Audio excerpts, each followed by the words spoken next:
Hi there, this is Dan again. Hey, I've got a new app I wanted to share with you, but here's an instructional video on how to use it. It's a backing track performer. I call it that. It's basically a player for MP3 and WAV files. And those of you who use tracks in your live performances, this is a great app to use to manage all that in live performance. Let me show it to you and do a quick rundown of it. Here we go. All right, I'm going to open up backing track. It uses the Windows Explorer folder system to set up your files. Okay. It doesn't save permanently in the program. So what you have to do each time you open it, and it's just a quick step, uh, is you've got to select the main track folder, and it'll remind you what you need to do. It just takes a second to do it. And once you have that selected, everything will work. Okay, right now, actually it is actually remembering the folder. So I was thinking that it didn't do that, but when you first do this, you find your folder where all your songs are, and that's what this is. I have over 100 songs in here, and this is every file in there. Okay, so, but what I can do is I'm going to clear this, and what that's going to do is clear the window, and now it knows where my folder is, and all I have to do is start adding my songs for my set list. So let me just pick some here. I've got several versions. That's why I have so many folders. Um, so I'm just going to set up the split track, which just means there's a stereo channel, but it has the left side is the click and the right side is the music, or it might be the other way around. I don't remember. One side's the click and one side's the music, which is what I like to use. It's just two channels I'd have to mess with when I'm on stage. Makes it very simple and eliminates any accidentally touching something I didn't want to, and it causes everything to freak out. So it just keeps it simple. But anyway, I'm gonna start loading some. So let me do this. I'm gonna load this one. Ain't No Sunshine. Let me get another one. I'm gonna back up and go into let's do Axel Foley. So let's see what else we got here. I'm gonna put 4 songs on here. I'm not going to be able to play them because of the copyright issue, but I'll play little things to show you how the program's working. But I won't actually go into playing the whole song. One more song. Let's do that. Okay, so I'm going to add. How about Private Eyes? All right. So each of these have the click on one track and the music on the other, and they're on the same. They're I configured them so that they wind up being on the same track. So as far as I know, the right side is the click and the left side is the track. It might be reversed, but it doesn't really matter. I'm going to bump to the end of it so you can see what happens at the very end. Once the song ends, it's going to time out here. I got 1 second here. Now notice it shaded the one I played out, and it queued up the next song here. Tells you which song is coming up. Okay. And now you can cue these. There's many ways you can do it. You can use shortcuts, like I can use up and down arrows for the song. If I want to cue it, I just go right. I can do that. If I want to skip down to one, I can do that. So you got plenty of versatility here when you're playing live. You know, if you're doing a set list and you decide, oh, I better not do that, or I don't have enough time, or whatever, you can move around quite easily. Now, if you're using a tablet, you can touch them. If you need to cue it, you just double tap it, and it'll pop up another it'll queue up the song if you double tap it.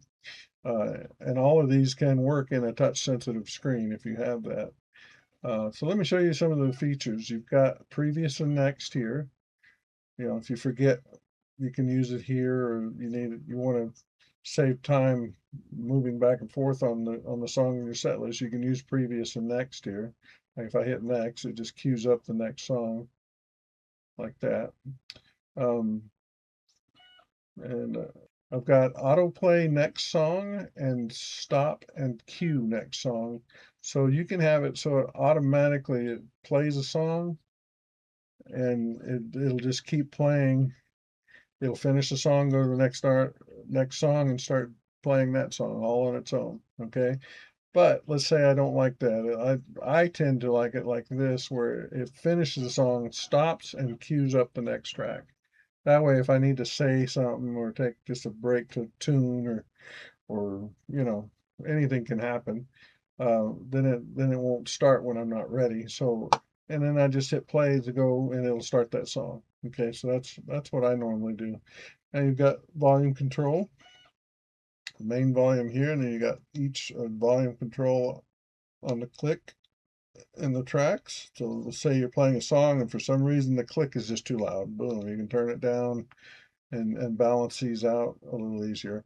I like to try to bring these down, but I like to have some headroom in case I need more track and I have a little room to get a little louder if I need to. So over here we have the select folder, add the files here. You can clear your set list.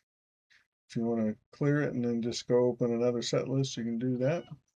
Now here's a cool feature, the add break text. So if you want to have notes inside here, let's say you want to stop for a second and talk about your merch table or something like that. I can just put that merch promo or something like that just to remind me. If I put it in here, it'll set up a break right after your last cued song. And keep in mind, you don't have to put all these in order when you're adding them. You just put them all in here, and then you can go back and do the orders. I can very easily switch them here, right? And I can say I want my break here instead of after that song. So you can set it up however you need to. Now, let's say you want to have all this done before you go to your gig, and all you have to do is load it up. But you've got to set these up first, and then you want to save them. So I just hit save set list. I'm going to name it something. So let's say I've got set list one in there already. I'll just say set list church or something like that. A lot of times I'll do this at church. If I go in here and load my set list, it's at the bottom of the deal here, set list church. I do that and it'll open that up, and all the settings you made, even your volume control, you can see where it saved the volume, right?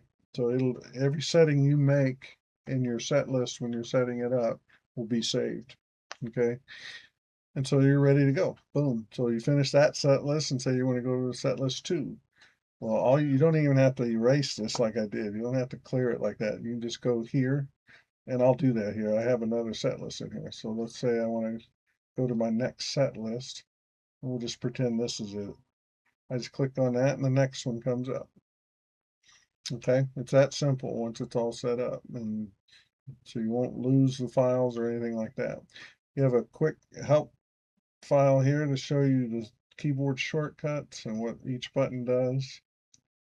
So if you're using a laptop, it's very handy. You can use a phone. You can use a mobile phone. It works on it.